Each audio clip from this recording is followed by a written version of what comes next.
ሊሰማ ኢየሱስ ዳግም ይመጣል። ደስ ይበለን እንዘምር፣ ኢየሱስ ዳግም ይመጣል። ይመለሳል ይመለሳል፣ ኢየሱስ ዳግም ይመጣል።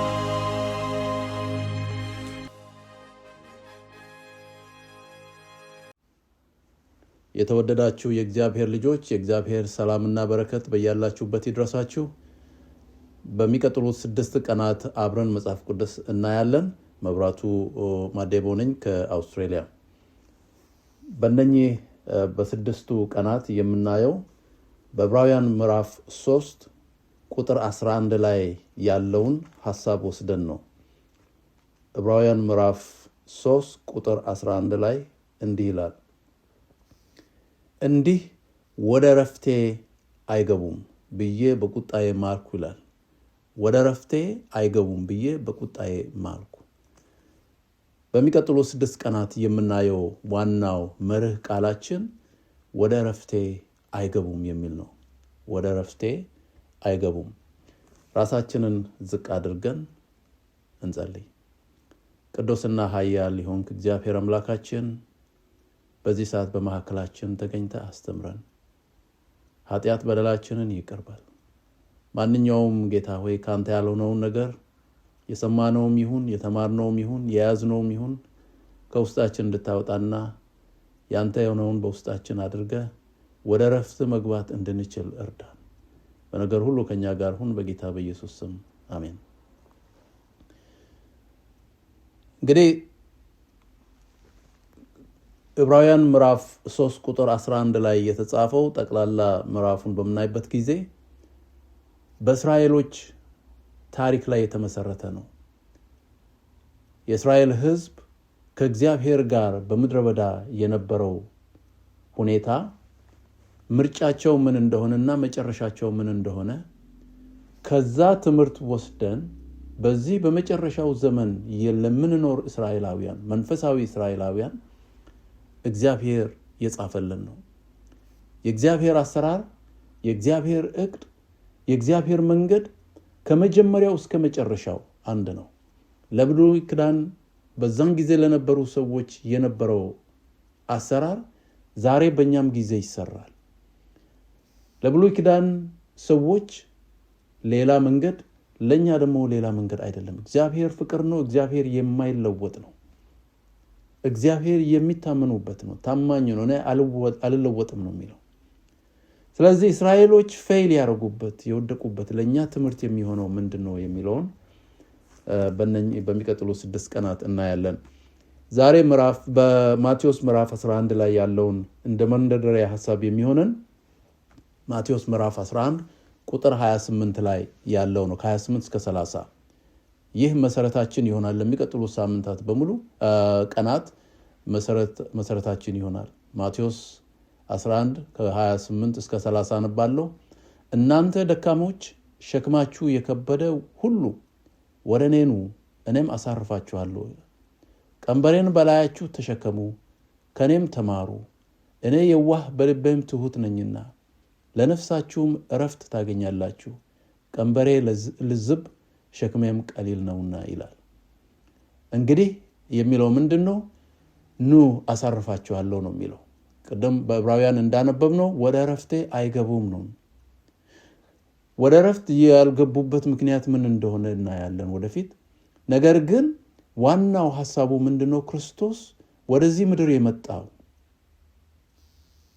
የቃል ኪዳኑ ዋና መሰረቱ ወደ ረፍቱ ሊያስገባን ነው።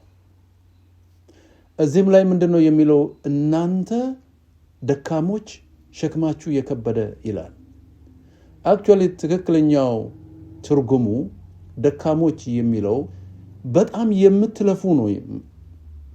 የምትለፉ እየለፋችሁ ያላችሁ፣ በጣም እየሰራችሁ ከስራ ብዛት እየለፋችሁ ያላችሁ፣ እንደገና ደግሞ ሸክም የሆነባችሁ፣ ሸክም በላያችሁ ላይ የተጣለባችሁ ነው የሚለው ትክክለኛ ትርጉሙ እሱ ነው። ሸክም በላያችሁ ላይ ተጭኖ እየሰራችሁ እየለፋችሁ ያላችሁ ወደ እኔ ኑ እኔ አሳርፋችኋለሁ ነው የሚለው። በእነኚህ ሰዎች ላይ እንግዲህ የመጀመሪያው ነገር ሸክም ተጥሎባቸዋል ማለት ነው። መጣል የሌለበት ሸክም በእነሱ ላይ ተጥሏል። በዚህ ምክንያት ይህንን ሸክም ለመሸከም ይህንን ሸክም ከግብ ለማድረስ የሚፈልጉበት ቦታ ለመድረስ በጣም እየሰሩ ነው፣ በጣም እየለፉ ነው። ልፋታቸው ግን ከንቱ ነው፣ ፍሬ እያመጣ አይደለም። ስለዚህ ክርስቶስ ይህንን ካየ በኋላ ምንድን ነው የሚለው? ኑ ወደ እኔ ነው የሚለው። እናንተ ሸክማችሁ የከበደባችሁ ኑ፣ በጣም እየለፋችሁ ያላችሁ ኑ ነው የሚለው። እንግዲህ ይሄ ሸክም የተጣለባቸው በአይሁዶች በሃይማኖት መሪዎች ነው። በማቴዎስ 23 ቁጥር 4 ላይ እንዲህ ይላል፣ ከባድና አስቸጋሪ ሸክም ተብትቦ በሰው ትከሻ ይጭናሉ፣ እነሱ ግን በጣታቸው እንኳን ሊነኩት አይወዱም ይላል። በማቴዎስ 15 ቁጥር 3 ላይ እርሱም መልሶ እንዲህ አላቸው፣ እናንተስ ስለ ወጋችሁ የእግዚአብሔርን ትእዛዝ ስለምን ትተላለፋላችሁ ይላል። እንግዲህ ይሄንን በምናይበት ጊዜ ክርስቶስ የሚያየው ምንድነው? በዛን ጊዜ አይሁዶች እግዚአብሔር ካለውና ከሰጣቸው ውጪ መዓት የሆነ ነገር በአይሁዶች ላይ ሕግ አውጥቶ ጭኖባቸው ነበር። በእያንዳንዱ ነገር ላይ የራሳቸው ሕግ አለ፣ ባህላዊ አሰራር አለ። ያንን ሁሉ የደህንነት መንገድ አድርጎ አቅርቦ ነበር። ለምሳሌ የሰንበትን ቀን በምንወስድበት ጊዜ በሰንበት ቀን የተወሰነ ዲስታንስ የተወሰነ ርቀት ነው መሄድ የሚችሉት። ከዛ በላይ መሄድ አይችሉም። ከዛ በላይ ከሄደ ኃጢአት ነው። የተወሰነ ነገር ነው መያዝ የሚችሉት። ከዛ በላይ ከሆነ ኃጢአት ነው። ሌሎችም ብዙ ነገሮች አሉ ሕግ ያወጡት። እነኚህ ሁሉ መጠበቅ አለባቸው ደህንነት ለማግኘት ብሎ ነበር የሚያስተምሩት። ጳውሎስን በምናይበት ጊዜ ጳውሎስ ሕግን በተመለከተ ፍጹም ነኝ ይላል። በአይሁዳውያን በፈሪሳውያን አመለካከት እነሱ የተበተቡትን ሕግ ያወጧቸውን ሕጎች በሙሉ እነኛን በመጠበቅ to the letter እያንዳንዷን እጠብቅ ነበረ ነው የሚለው። ፍጹም ነበርኩ ይላል። ነገር ግን ክርስቶስን ካገኘ በኋላ ምንድን ነው የሚለው ጳውሎስ ራሱን? chief of sinners ነው የሚለው። የመጀመሪያው ትልቁ ኃጢአተኛው እኔ ነኝ ነው የሚለው። ከሁሉ በላይ ከኃጢአተኞች በላይ ኃጢአተኛ እኔ ነኝ ነው የሚለው። አስተዋለ። ሲሸከም የነበረው ምንድነው? ሸክም ነበረ፣ በርደን ነበረ። እዚህ ላይ ልናስተውለው የሚገባው 10ቱን ትእዛዛት አይደለም። እዚህ ላይ የሚናገረው ሸክም የሚለው 10ቱን ትእዛዛት አይደለም። ምክንያቱም በመዝሙረ ዳዊት ላይ መዝሙረ ዳዊት 119 ቁጥር 174 ላይ እንዲህ ይላል፣ አቤቱ ማዳንህን ናፈኩ፣ ሕግም ተድላዬ ነው የሚለው። ዲላይት ነው የሚለው። ሕግ ዲላይት ነው፣ ደስታ ነው የሚለው። ሮሜ 7 ላይ ጳውሎስ ሕግ ፍጹም ናት ነው ይላል። ጻድቅ ናት ነው የሚለው። ጻድቅና ፍጹም የሆነው መልካም ነው የሚለው። ያ መልካም የሆነው ሸክም ሊሆን አይችልም። ሸክም ያደረጉት አይሁዶች የራሳቸውን ሕጎች በማውጣት ህዝቡን በመጫን በህዝቡ ላይ በመጫን ሰው የመዳን መንገድ እንዲያገኝ ነው። እና ሰው መልፋት ነበረበት። በአይሁዶች በፈሪሳውያን አስተምሮ መልፋት ነበረባቸው። እግዚአብሔርን ፌቨር ለማግኘት ከኃጢአት ይቅርታን ለማግኘት መልፋት፣ እያንዳንዷን ነገር መጠበቅ አለባቸው ለደህንነት። ስለዚህ ማስተማራቸው ምን ነበረ? ደህንነት እያንዳንዷን 10ቱን ትእዛዛትም ይሁን እንደገና ምንድነው የሚለው የራሳቸውንም ባህላዊ ህግም ይሁን የጤና ህግም ይሁን ማንኛውም ህግ ይሁን ጠብቀው መጠበቅ አለባቸው ለመዳን ነው የሚለው። ሁለተኛው ይሄ ምንድነው የሚያሳየው? ደህንነት የሚመጣው በሰው ብርታት ነው፣ በሰው ኃይል ነው፣ በሰው ልፋት ነው፣ በሰው ድካም ነው ደህንነት የሚገኘው ብሎ ነበር የሚያስተምሩት። ባይ ዘ ዌይ ይሄ በዛሬው ዕለትም በብዙ አብያተ ክርስቲያናት በክርስትና ሃይማኖቶችም ይሄ አለ። መልካምን በማድረግ ደህንነትን ማግኘት፣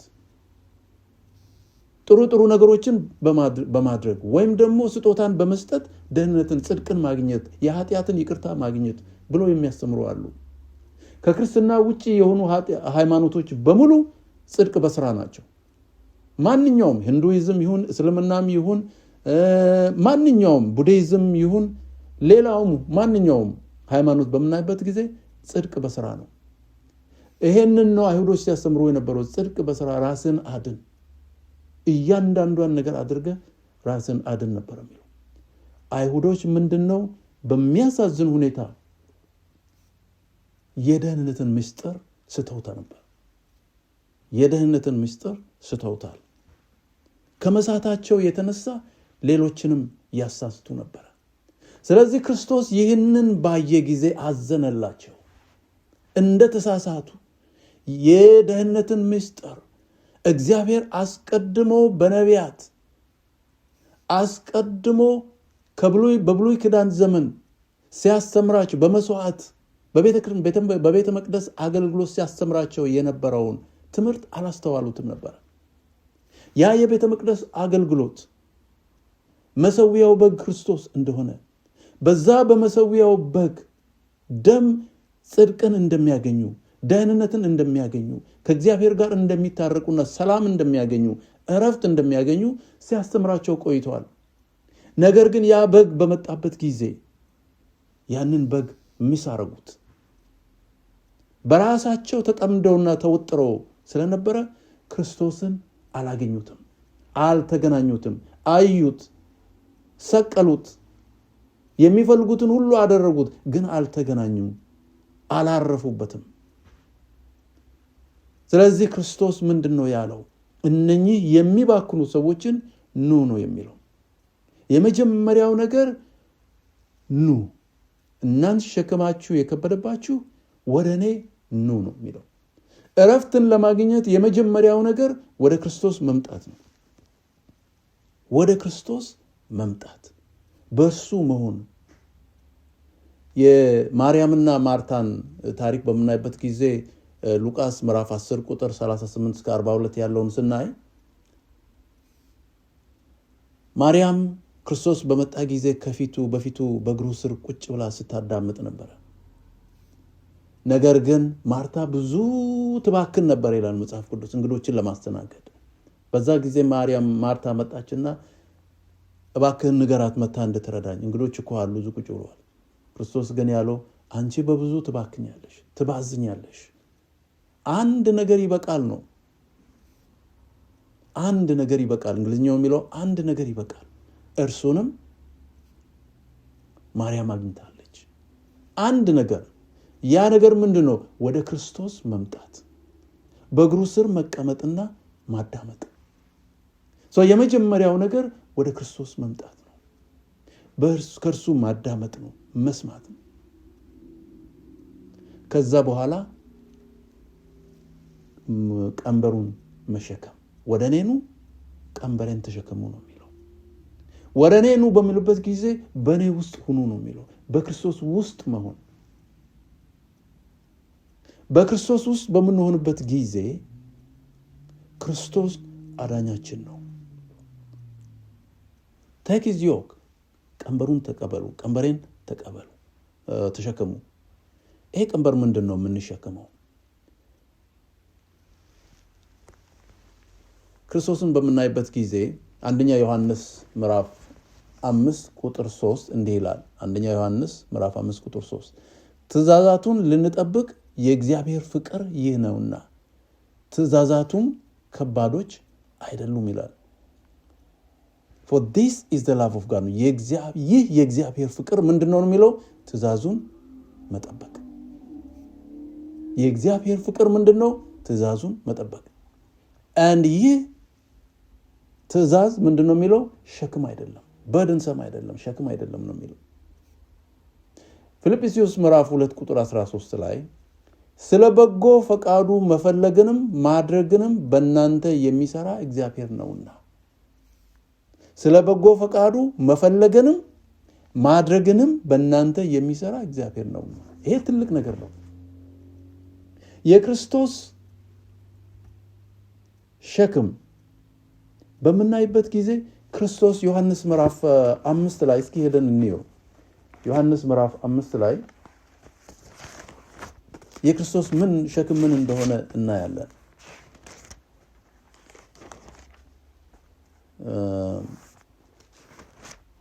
ዮሐንስ ምዕራፍ 5 ላይ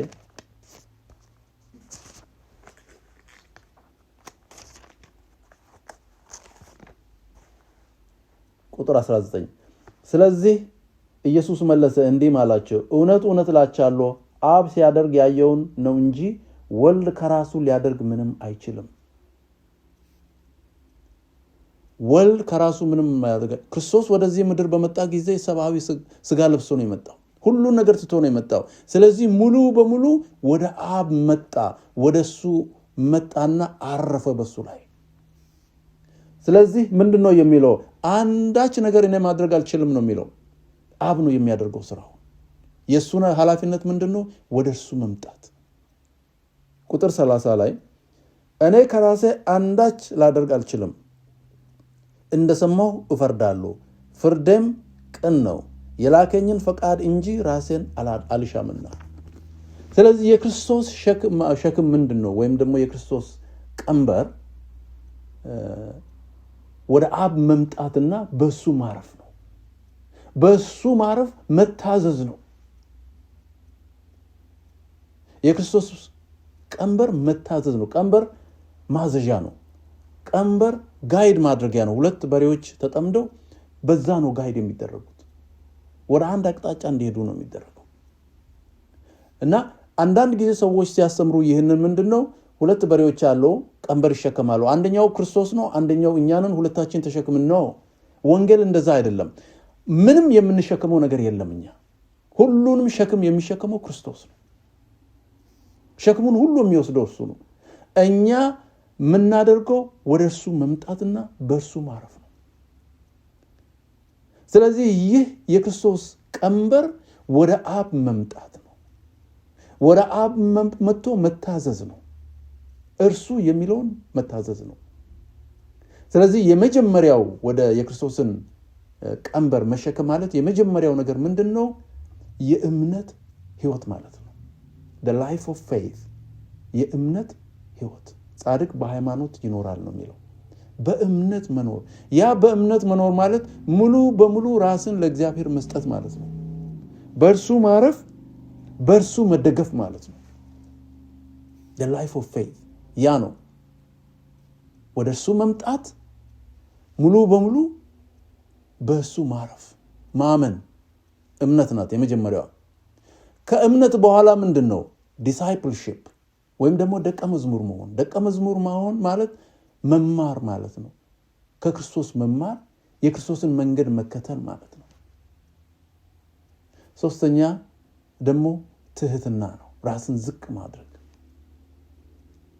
ፈሪሳውያን ራሳቸውን ከፍ ያደርጉ ነበረ። የራሳቸውን ጽድቅ ነበር የሚያወሩት።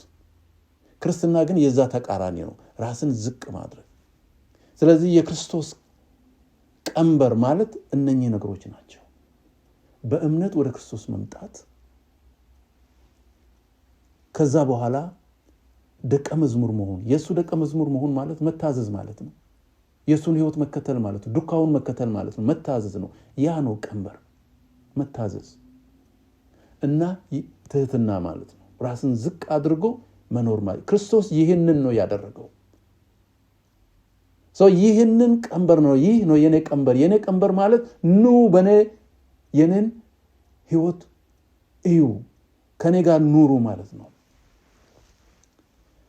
ለዚህም ነው የክርስቶስ ቀንበር ቀላል ነው የሚለው በአንደኛ ዮሐንስ 5:3 ቅድም ያነበብነው ቀላል ነው። በክርስቶስ የክርስቶስን ቀንበር በምንሸከምበት ጊዜ፣ ያ ማለት በእምነት ወደሱ በምንመጣበት ጊዜ፣ የሱ ደቀ መዝሙር በምንሆንበት ጊዜ፣ በዛን ጊዜ በውስጣችን የሚያደርገው ትእዛዛቱንም የሚጠብቅ በውስጣችን መኖር የሚገባውን የመንፈስ ፍሬ የሚያፈራው የእግዚአብሔር ፍቅር ነው። የመንፈስ ቅዱስ ኃይል ነው። ለዚህም ነው ክርስቶስ ኑ የሚለው፣ አሳርፋችኋለሁ የሚለው። አሳርፋችኋለሁ ማለት ራሳችሁ ጽድቃችሁን ማግኘት አትችሉም፣ እኔ ነኝ ጽድቅ የምሰጣችሁ እያለ ነው። እኔ ነኝ ጽድቅ የምሰጣችሁ፣ በእኔ እረፉ፣ ኑ፣ እኔ ጻድቅ አረጋችኋለሁ፣ እኔ ቅዱስ አረጋችኋለሁ፣ እኔ ባረካችኋለሁ ነው የሚለው። በክርስቶስ ውስጥ በምንሆንበት ጊዜ ክርስቶስ ነው ሸክሙን የሚሸከመው። በውስጣችን መፈለግንም ማድረግንም የሚያደርግ እሱ ነው።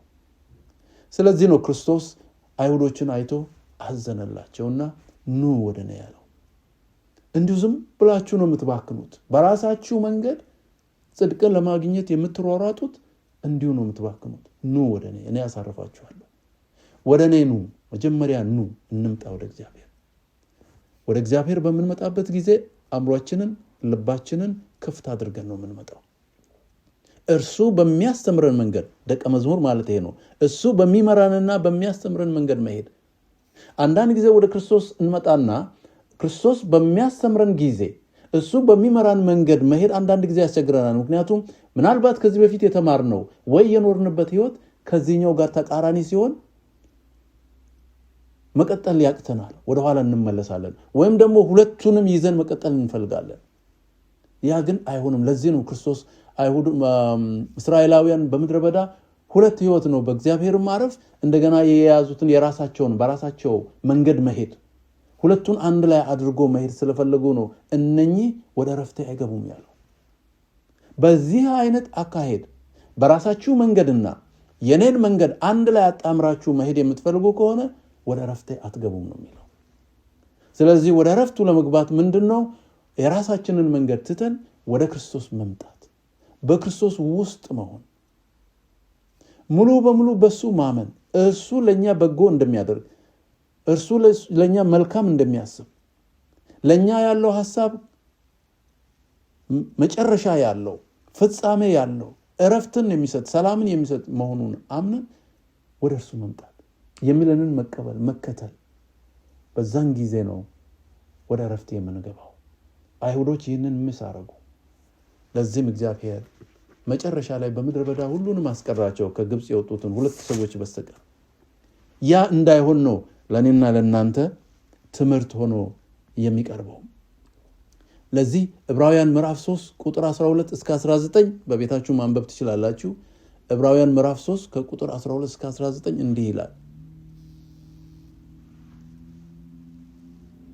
ወንድሞች ሆይ ምናልባት ሕያው እግዚአብሔርን የሚያስክዳችሁ ክፉና የማያምን ልብ ከእናንተ በአንዳችሁ እንዳይኖር ተጠንቀቁ ይላል። አንብሊፍ እንግዲህ የክርስቶስን ሸክም ቀንበሩን መሸከም ምንድነው? መጀመሪያው እምነት ነው ያለው። እንዳታምኑ የሚያደርግ ነው የሚለው። ክፉ የሆነ ልብ ኢቪል ሃርት እንዳታምኑ የሚያደርገው ከእግዚአብሔር ከሕያው አምላክ እንድትርቁ የሚያደርግ ልባችሁን ነው የሚለው። ያ በእናንተ እንዳይኖር ነው የሚለው። ከእግዚአብሔር የሚያርቃችሁ ያ ክፉ ልብ እንዳይኖር፣ አንብሊፍ አለማመን እንዳይኖር በመካከላችሁ ነው የሚለው። በቁጥር 16 ላይ ዕብራውያን 3:16 ላይ ምንድነው የሚለው? ሰምቶ ያስመረሩት እነማን ነበሩ ይላል። በሙሴ ተመርተው ከግብፅ የወጡ ሁሉ አይደሉምን ይላል። ረበል ምንድነው? ረበል የሚለው ትክክለኛው ትርጉም ያመፁ ነው የሚለው። በራሳቸው መንገድ መሄድ የፈለጉ ያመፁ ነው የሚለው። ቁጥር 18 ላይ ካልታዘዙትም በቀር ወደ እረፍቱ እንዳይገቡ የማለባቸው እነማን ነበሩ ይላል። ወደ እረፍት ረስት በክርስቶስ ማረፍ ወደዛ እረፍት እንዳይገቡ ያደረጋቸው ምንድነው? አለማመናቸው ነው ይላል መጨረሻ ላይ ቁጥር 19 አለማመናቸው። ለዚህም ነው ወደ ክርስቶስ እረፍት ለመግባት የመጀመሪያው እምነት፣ ሙሉ እምነት በክርስቶስ የሚለንን ለመስማት የሚለንን ለማድረግ የምናደርገው ደግሞ እኛ ሳንሆን በውስጣችን የሚኖረው የእግዚአብሔር መንፈስ ነው። ስለዚህ ወደ ክርስቶስ እረፍት ለመግባት ቀንበሩን መሸከም አለብን። መጀመሪያ ወደ እሱ እንምጣ። ከዛ በኋላ ቀንበሩን በላያችን ላይ ያደርጋል። ያ ቀንበር ምንድነው? እምነት ነው። ያ ቀንበር ምንድነው? እርሱን ሙሉ በሙሉ ተስፋ ማድረግ ነው። ያ ቀንበር ምንድነው? ለመታዘዝ የሚታዘዝ ልብ ለእግዚአብሔር አሳልፎ መስጠት ነው። በዛን ጊዜ እግዚአብሔር በእኛ ውስጥ መፈለግንም ማድረግንም ያደርጋል። የታዘዘን ልጆች ልንሆን የምንችለው ወደ እርሱ በምንመጣበት ጊዜና በምናምን ነው። ያ ነው ቀንበሩ፣ የክርስቶስ ቀንበር። ያ ደግሞ ቀላል ነው፣ ሸክም አይደለም። በክርስቶስ ማመን ሸክም አይደለም፣ እረፍትን የሚሰጥ ነው። ከዛ ውጪ የሆነው ነገር ሁሉ ሸክም ነው። እንዲሁ እንለፋለን፣ በመጨረሻም ወደ እረፍቱ አንገባም። ስለዚህ ወደ እረፍቱ ለመግባት እንድንችል እምነታችን የበረታ ይሁን፣ ወደ ክርስቶስ እንምጣ፣ በሱ ሙሉ በሙሉ ሕይወታችን ለሱ እንስጥ፣ የሱ ደቀ መዝሙር ለመሆን እንትጋ። እግዚአብሔር የሰማነውን ይባርክ። እንጸልይ። እግዚአብሔር አምላካችን እናመሰግናለን። በራሳችን ኃይልና ብርታት ሳይሆን ሙሉ በሙሉ ወደ አንተ በመምጣትና ድምጽህን በመስማት እረፍትን ስለምሰጠን ለዚህ እናመሰግናለን። ሁሉም ነገር በነፃ የተሰጠን ስጦታ ስለሆነ ለስጦታው እናመሰግናለን። ይህንን ስጦታ ተቀብለን በአንተ እረፍት መመላለስ እንድንችል እርዳን። አለማመናችንን ይቅር በል። በነገር ሁሉ ከኛ ጋር ሁን። በጌታ በኢየሱስ ስም አሜን።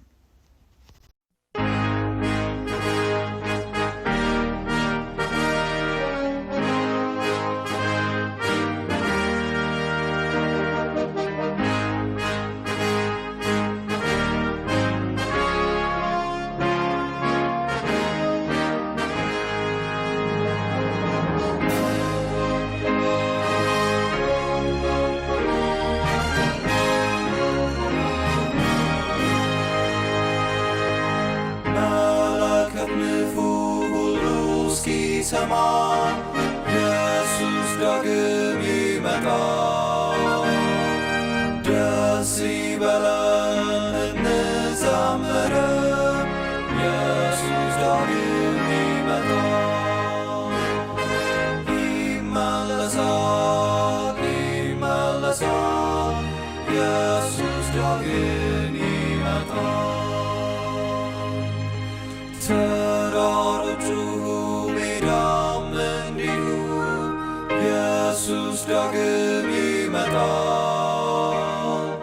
ኢየሱስ ይመጣል በክብር ዙፋን።